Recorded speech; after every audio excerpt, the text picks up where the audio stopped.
So the topic tonight, Buddhist concept on dana. There are many things for us to learn actually. The word dana means just giving. Not only food, whatever we give, it is dana. But today we use this word, or we confined this word only for offering of food. Dana means offering of food, but not the literary meaning. The Buddha, when he wanted to cultivate, developed all the great qualities, virtues, precepts, morals, principles, he started with dana. Among the 10 paramitas, 10 perfections that he had to practice to gain enlightenment for life after life, the first item is dana. Start. Laid the foundation for gaining enlightenment by practicing dana. He practiced this in 3 ways, called dana paramita, dana upaparamita, dana paramartha paramita.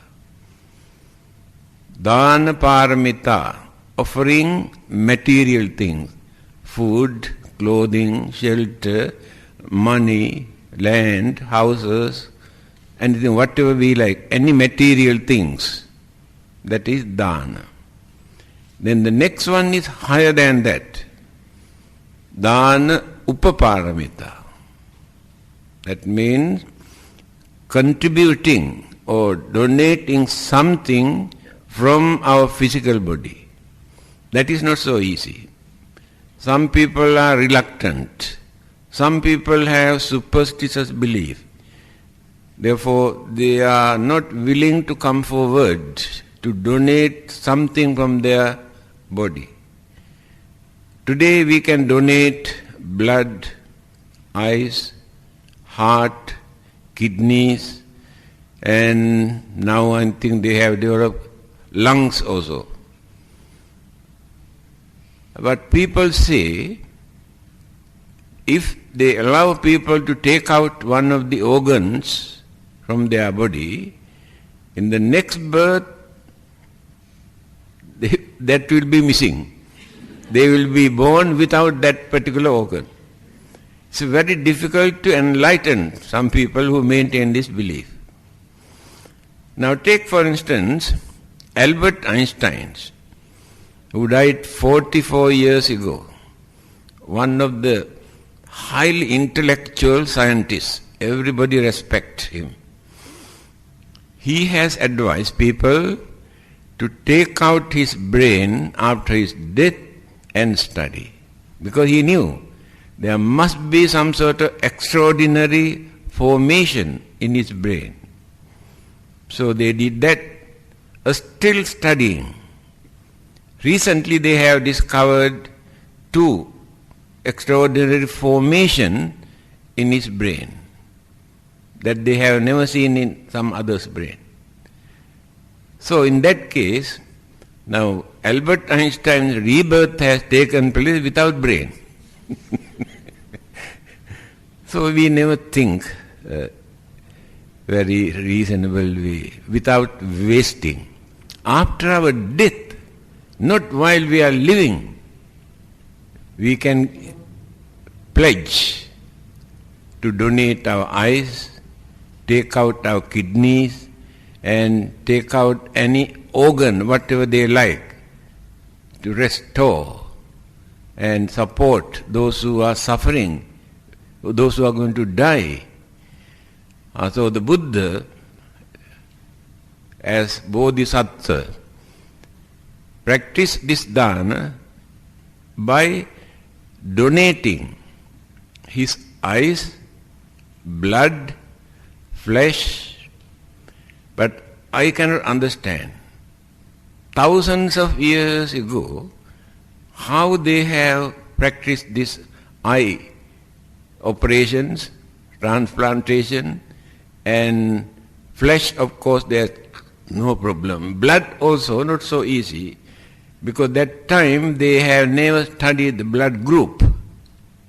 So one person cannot take blood from another person, is not the same group. Even then they had some sort of technique. So that is called Dana Upavara. Donated anything, whatever he wanted, for the well-being of others. Then the third one is the highest one. Dana Paramartha Paramita. When this word Paramartha is a Sanskrit word, meaning is in the higher sense, Paramartha. When this word was introduced to China, they have written in Chinese character, Polomato. Because Chinese character they cannot write this word, Sanskrit word, Paramartha, in higher sense. That is, come forward to sacrifice the life, to protect, to save, for the well-being of others. Now that is not so easy. It does not mean that we must purposely die to do some service to others. When others are in trouble, we come forward even at the risk of our death. That is called sacrificing our life. He has done this on many occasions during his previous birth, for the sake of gaining enlightenment to serve others. This is the nature of practicing dana. Again, the Buddha has introduced 3 ways for us to practice this dana. Amisa dana, abhaya dana, dharma dana. Amisa dana, donating, offering any material thing. Just I mentioned food, clothing, medicine, shelter, houses, land, whatever you can. First stage. Second stage, abhaya dana. Bhaya means fear. Abhaya means release the fear from others' mind. Those who have fear, those who have worries, those who have tension, those who have suspicion, those who are worrying about their death and sicknesses, we can do something or we can say something to release that fear from their mind. It is very, very important. Not only that, certain creatures, animals, birds are suffering. They were caught by unscrupulous people and keep in the market for sale. Having seen this situation, we go and buy them and release, allow them to have free, like independent life without suffering. Then what happened? More and more people started to buy birds on Vesak Day to release. Earlier, they go and catch more and more birds. Then I announce, inform many temples and societies, stop buying birds from the market on Vesak Day, because purposely people go and catch these birds. So they reduce catching birds because nobody wants to buy it. This is the nature of our human mind. So if we can release the fear of death, fear of suffering, that is the highest dana, higher than the material thing that we offer.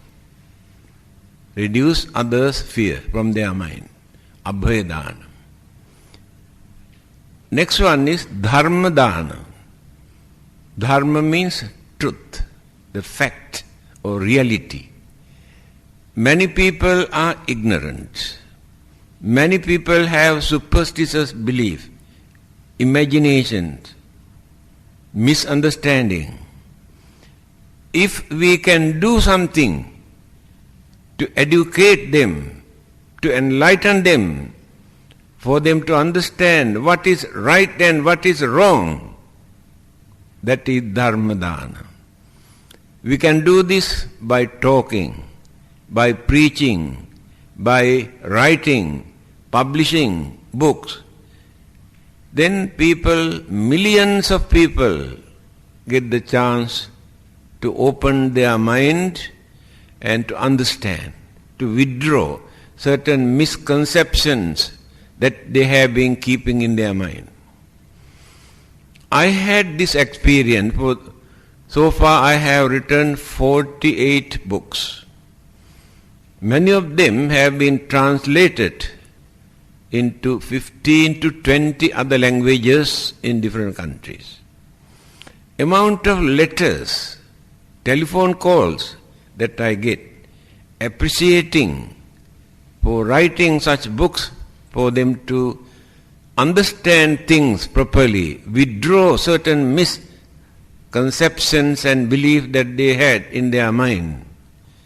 That is the highest meritorious deed, the highest dana, according to the Buddha. You can spend millions of dollars to give food and clothing and medicine.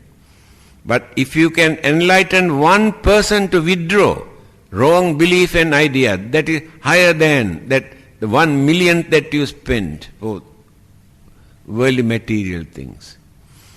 So the main purpose of gaining enlightenment of the Buddha, to tell us what is right and what is wrong, what to do and what not to do, but not to introduce any religious law, religious commandment, religious punishment you cannot find in Buddhism. Recently I was invited to give a talk in a Catholic church on Buddhism. After my talk, somebody asked this question. You say the Buddha said like this. We say Jesus said like this. Who is right? Then I told, you can forget your Jesus. I can forget the Buddha. Use our common sense unbiasedly. Then we can understand who is right and who is wrong. Example. The Buddha says we should not steal. Jesus said, thou shalt not steal. Do you think without Buddha, without Jesus, we can understand that stealing is wrong? Why do you want to depend on Buddha or Jesus to understand that it is wrong? That is what the Buddha wanted to tell us. Don't depend on a person to understand whether it is right or wrong. You have a mind to think. So the Buddha's technique was to influence people, to teach people how to think and how to understand what is right and what is wrong, without accepting as a law given by the God or anybody else. We have that mind, but we surrender our intelligence. We do not think. We just maintain some sort of belief. The Buddha never advised anybody to believe anything at once. Study, practice, experience. No belief. Because we gain confidence when we realize what it is. All the others follow certain laws and commandments given by their authorities because of fear of punishment. If not the temptation they have created in their mind to go and enjoy their life. The Buddha did not do this. He did not create fear in others' mind. He did not create a temptation. He has shown the path for us to understand things properly by using our human intelligence. I think all of you know why we are called Manushya. It's a Sanskrit, Pali, so many other languages also, they use this word Manushya, humans. Mana means mind. Ussannata, raise. One who can raise, develop, cultivate his or her mind up to the maximum level, that person is called Manushya. When we compare humans with all the other living beings in this universe, whole universe, you cannot find a single living being in any part of the universe that we can compare with the human intelligence. Why? By birth, they gain some sort of inborn or intrinsic mental attitude. Every creature has some sort of mental attitude. For their survival, for their protection, for their pleasure, and for their shelter. They cannot extend their mind further than that. This is the difference. Human beings can develop their mind to accommodate the whole universe in our mind.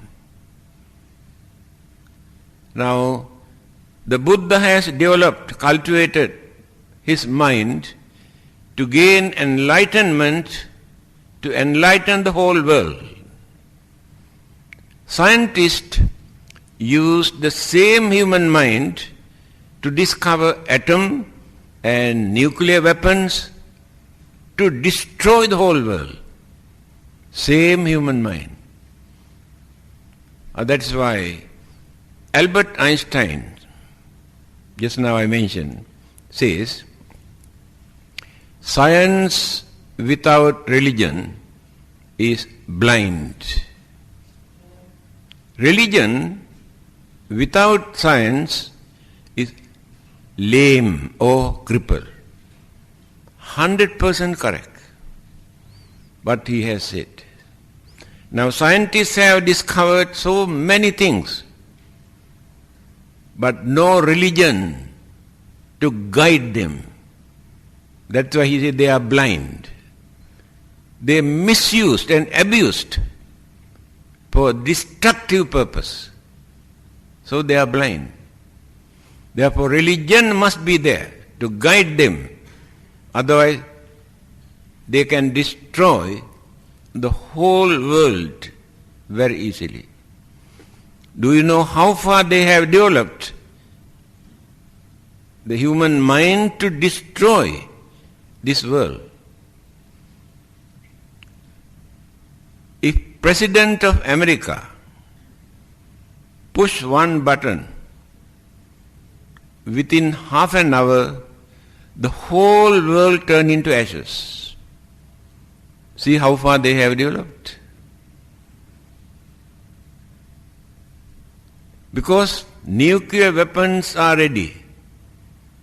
When they get the signal from their blast, they say, if all these nuclear weapons blast at once, not only this world, the sun and the moons will be affected. Human mind discovered all these things. The same human mind, the Buddha, developed to gain enlightenment, to guide humanity, to gain enlightenment, to understand things properly, without blindfolding. This is the nature of human mind. Again, religion without science is lame or not active. It is true. Many of those religious beliefs recorded in their holy books, mere imaginations, belief that people maintained few thousand years ago, recorded in the holy book, saying this is the message given by the God. When scientists analyze all these things, they have ousted, put into dustbin all those beliefs according to their scientific discoveries. You might have read 1998, Pope John announced, it appeared in the local newspaper. He says, human beings were not created by the God.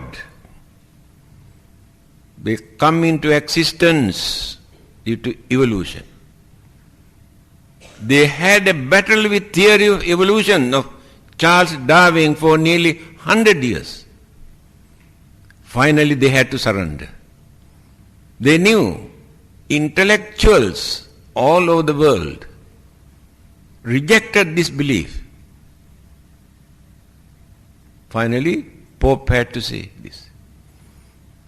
Can you imagine? Pope is the living God on this earth to Catholics. But he announced, human beings are not created by the God. So if you take item by item what scientists have mentioned about religious belief, you laugh actually. How they have rejected. That is what Albert Einstein says. Religion without science is not active, not practicable. So, religion must know how to encourage people to use their intelligence without interrupting. Religions do not allow people to use their intelligence, interrupt, saying, oh, it is against our religion. Recently, when scientists want to develop cloning, living beings, two religions approached the government to ban. People came to interview. What is the Buddhist concept? We say there is no reason for us to interrupt. Buddhism always encourages people to use their intelligence. But if they misuse by adapting an immoral or wicked or harmful method, then religion can interfere. Otherwise, we should not disturb their intelligence. So, let us come back to our dana. Author of that book, Two Masters, One Message, Dr. Roy Amore, is in Canada. He has asked this question when he visited Malaysia. He said, why these Buddhists are mad to feed monks by force while people are starving without having anything to eat? He said, I really cannot understand. They come and force the monks to eat. No, this is very good, you must eat and take. But others are starving and dying, why not we give them something to eat? Then I explain. What is the Buddhist concept? A man who was a follower of another religion, Upali, came to see the Buddha. Straight away he said, I have decided to become a Buddhist. Then the Buddha asked, why do you want to become a Buddhist? People say your teaching is very good. Have you heard my teaching? No. Do you know whether you can practice my teachings? No. Not knowing all those things, why do you want to change your religion? That is the Buddhist attitude. Then he said, that is not the way to change the religion. You must study, find out whether you can agree, whether you can practice, whether there is truth or reality in this teaching. Then you can change your religion. Then he said, I think this advice is more than enough for me to understand the nature of your teaching. Not necessary to listen many more. Because if I have approached other religious teachers, at once they embrace me and announce, such a big man come and embrace our religion. Instead, you advise me to wait and study and consider. I agree with your teaching. Now I am a Buddhist. Then he asked two questions. I have been supporting the priest of my former religion. Now I am a Buddhist. As a Buddhist, can I support them? The Buddha said, you can support any living being, worms, flies, ants, also meritorious deeds. There is no harm at all. You can support. This is the Buddhist attitude.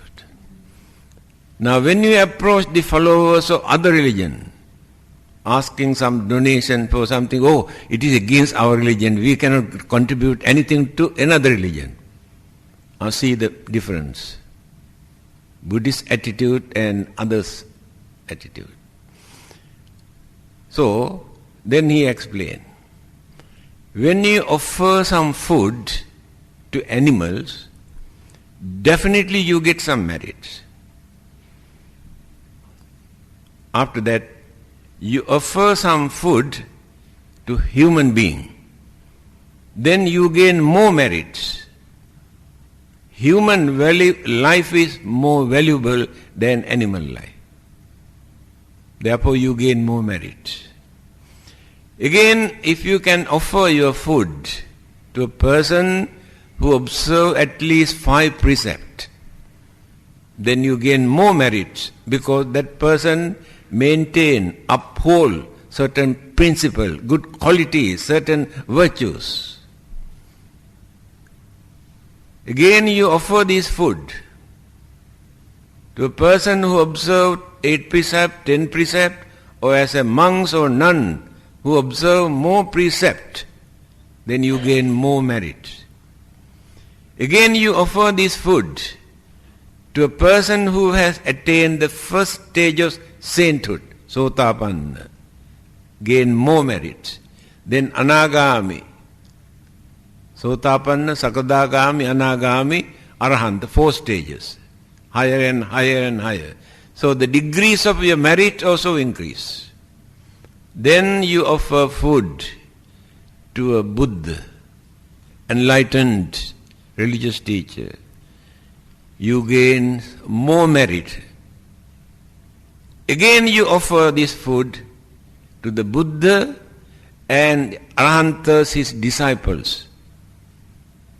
You gain more merit than offering only to the Buddha.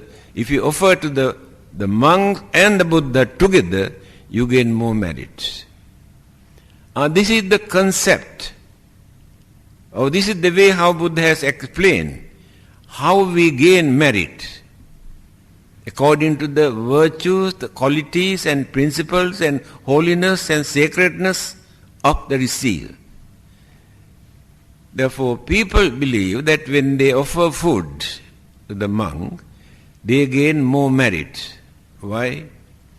The monk's way of life, or monks or nuns, they are trying their level best to be good by reducing their jealousy, their anger, their greed, their selfishness, cruelty, cunningness, wickedness.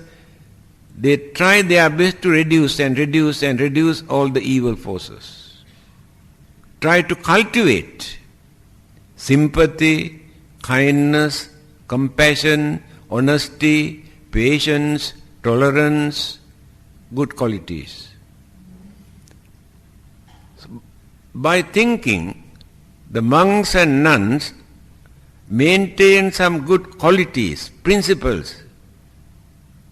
They believe that they can gain more merit or blessing by offering dana to the monks or nuns. On the other hand,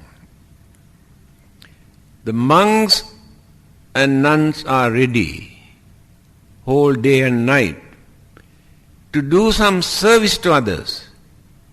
They are not working for their own benefit.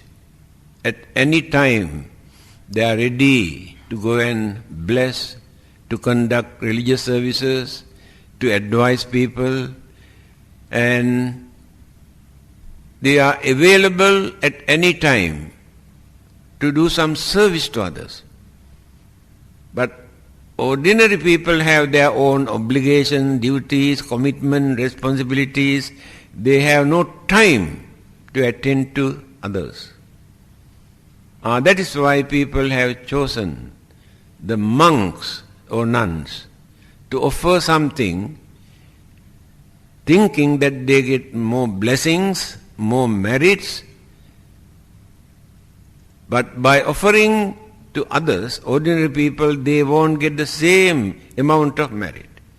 So it does not mean Buddhism discourage people to offer to ordinary people. Anathapindika, the great supporter of the Buddha, his name is Anathapindika, meaning feeder of the poor. Anathapindika. His whole lifetime he devoted to feed the poor people. The Buddha encouraged. Therefore, people cannot say, Buddhism advised to offer only to the monks but not to the poor people. But the Buddha explained the degrees of merits, how increase and reduce. Now you can understand. Then, by offering, just now I mentioned among the 10 perfections of paramitas, the Buddha had to practice as Bodhisattva for gaining enlightenment. Why he did start with dana as first item? To give dana, we had to get ready.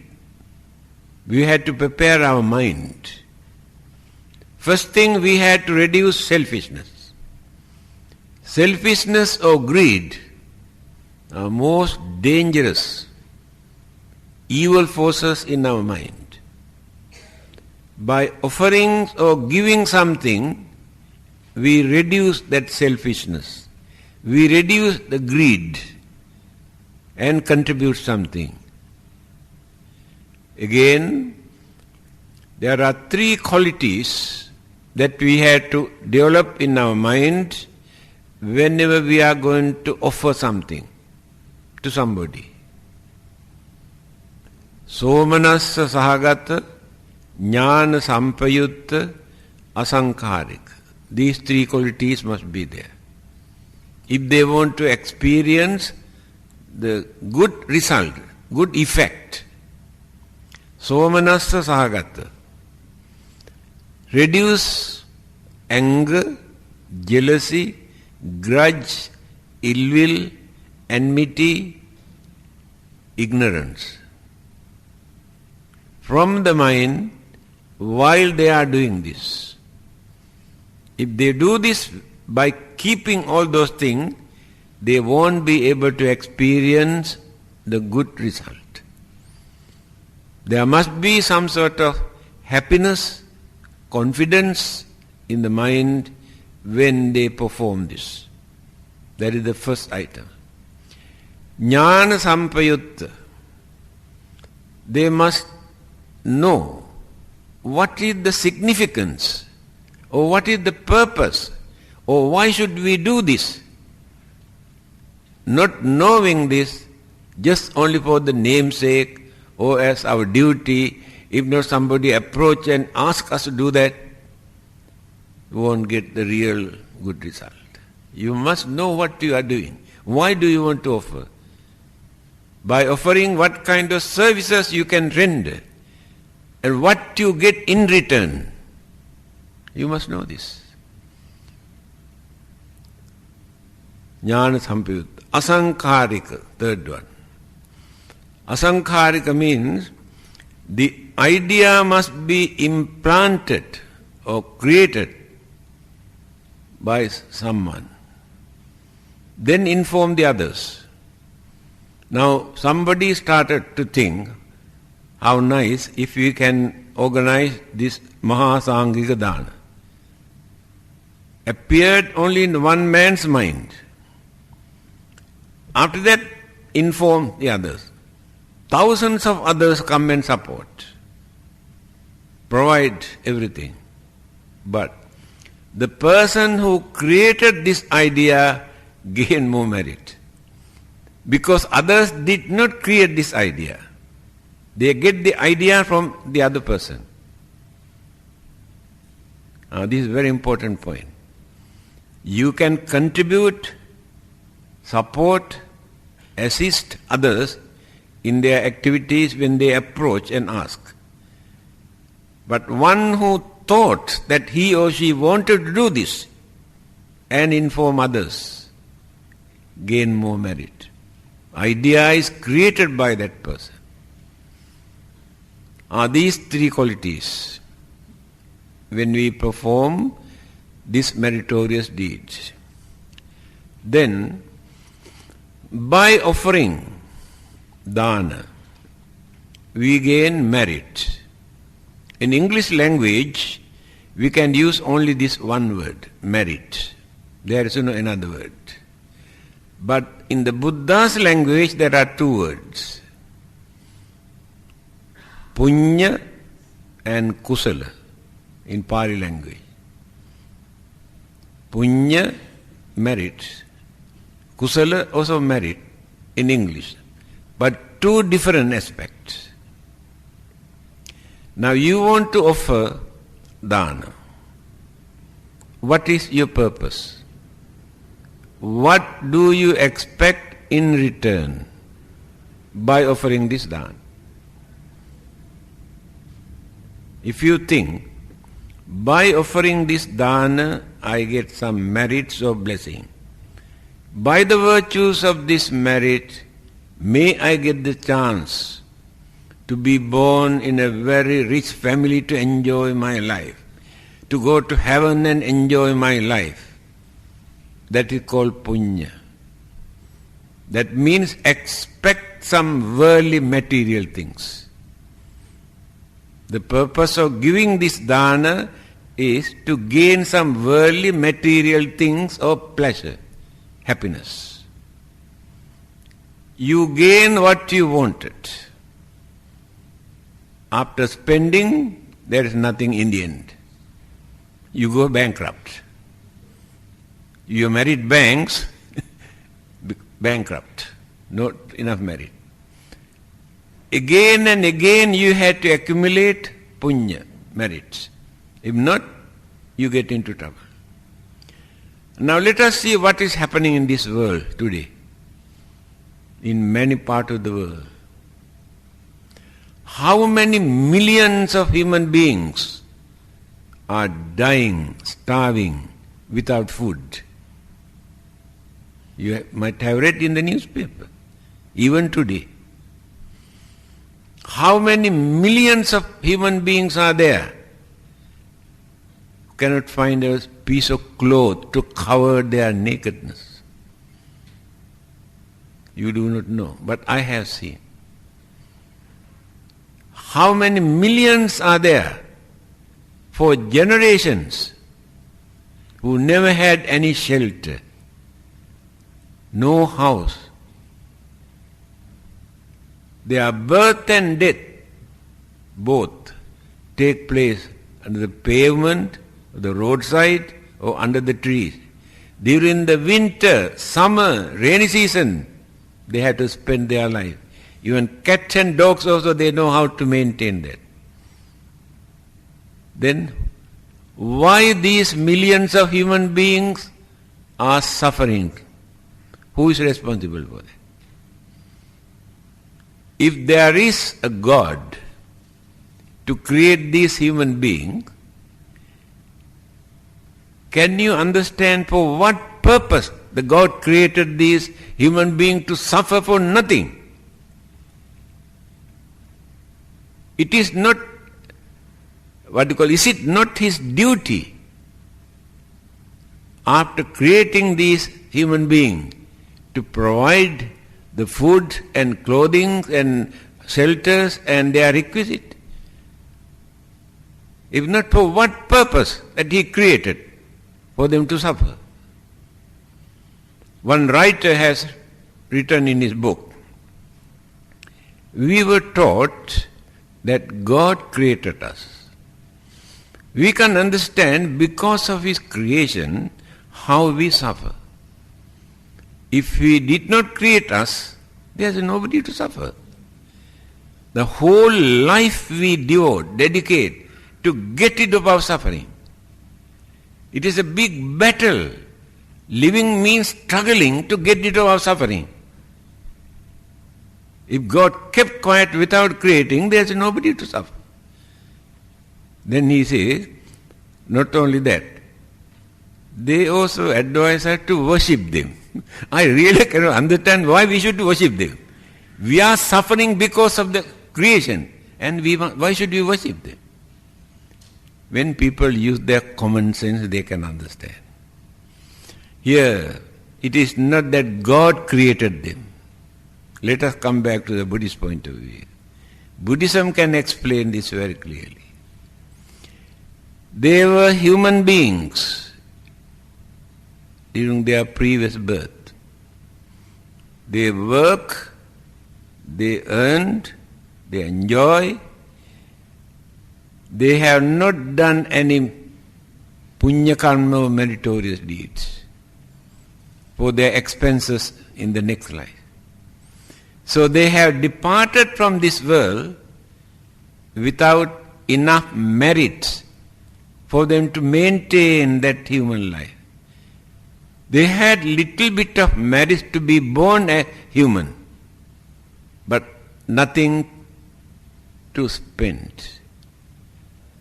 That is why they had to suffer. This is a living example for all of us. Now here, we are spending all the merits that we have accumulated during our previous birth. When we compare our life with them, you can understand how fortunate we are. Have you ever heard even one man died in this country starving without food? One man without a piece of cloth? Must go to other countries. The Buddha has explained this in Mangala Sutra. Patirupa desa vasocha pubbecha katha punyata. Those who have done enough meritorious deeds during their previous birth will get the chance to be born in certain countries where they can lead their normal life without suffering. Pubbecha katha punyata. During the previous birth they have done some punya kamma or meritorious deed. And those who were born without such good karma, they had to suffer. Now we are spending what we have done as merit. After spending and spending and spending, when we depart from this world without accumulating some good karma, what will happen? Same thing will happen to us again. We had to suffer. We cannot expect anything from others, because individually we are responsible for our life. I am responsible for my life and you are responsible for your life. Therefore, it is my duty and your duty, while experiencing the good meritorious deeds what we have accumulated during previous birth, to prepare for the next existence. So while we are living here, we had to prepare for that. In simple language, it is mentioned, we are the result of what we were. We will be the result of what we are. Very easy to understand. We are the result of what we were. If our life are fortunate, prosperous, peaceful, we experience a good result what we have done during the previous birth. If our lives are miserable, unfortunate, suffer physically and mentally, result all the bad deeds what we have done. We will be the result of what we are. Our next existence take place according to our way of life here. Every day we are going on molding our next existence. Thoughts, words, action. Moral, immoral. Create good karma, bad karma, good karma, bad karma. Molding our next existence. Even without depending on Buddha or God or religion, when we use some common sense, we can understand. We have that mind to think. So, by realizing this, without wasting this valuable human life, I told you, we cannot find another mind among devas or brahmas that we can compare with the human mind. They cannot develop their mind. They spent what they got from their birth. After that they cannot develop their mind. But human beings are not like this. Every day they can develop and cultivate their mind. That is why we are called manushya. Manasa ussannata, can raise and develop the mind. And devas and brahmas who experience worldly pleasure up to maximum level, how did they get that? During the previous birth, when they were human beings, they have done more than enough good karma. So they had the chance to be born in heaven or Devaloka to experience worldly pleasure. But there they do not accumulate any good karma. Just experience, enjoy. They have no particular religion. Only human beings have religion. Animals, a spirit, ghosts, devils, devas, brahmas, all the other living beings have no religion. Only human being. Because of the human intelligence, they could manage to introduce a religion. Religion is not given by the God, because God has no religion. Only human being. A God cannot become a Buddha. Only human beings can become a Buddha. So, only human beings have religion to understand how to adjust, how to mold, how to prepare this life as well as the next life. Other living beings have no knowledge whatsoever to understand what will happen to them after their death. That is why we say they are unfortunate. Let us take animals and some others, unfortunate living beings. They cannot create good karma, but they can create bad karma. They have anger, they have greed, they have all the evil forces. But the good thought, kindness, compassion, all these things we cannot find in their mind. Therefore, they cannot create good karma. Unfortunate. Human life is fortunate, but unfortunately we have certain evil thoughts in our mind to mislead us. Due to lack of understanding, we surrender ourselves to those evil forces. Because of our greed or jealousy or anger or selfishness, we do a lot of bad things. Then, bad effect. That is why religion is important to point out. What are the things that you have to do? What are the things that you should not do? not as a law or commandment, you can understand.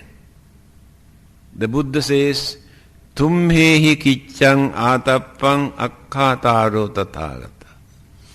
Tathagata, or the Buddhas, can tell you what to do and what not to do. The Buddha cannot do for you. Don't expect for Buddha to do everything for you. Others say God can do everything for you. The Buddha says it is impossible. Another person. You have to do that. When you want to sleep, you have to sleep. Another person cannot sleep on your behalf. When you are sick, you have to take medicine. Another person cannot take medicine. When you are hungry, you have to take food. Another person cannot do anything. Religious is like that.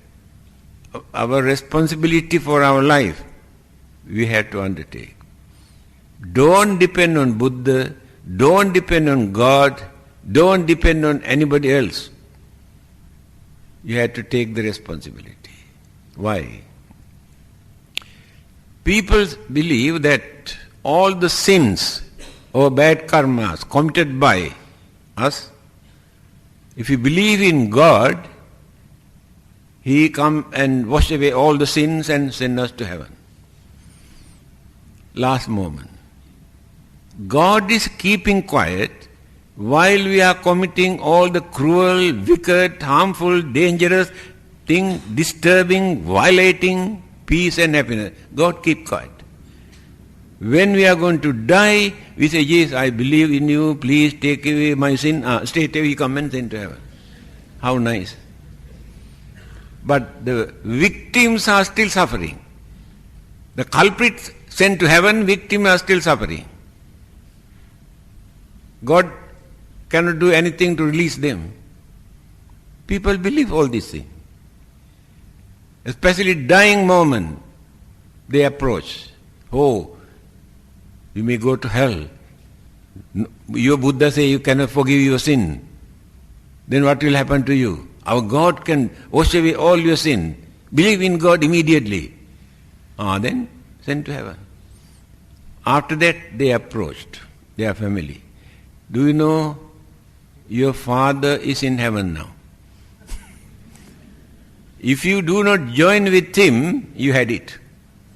Then slowly take all the others.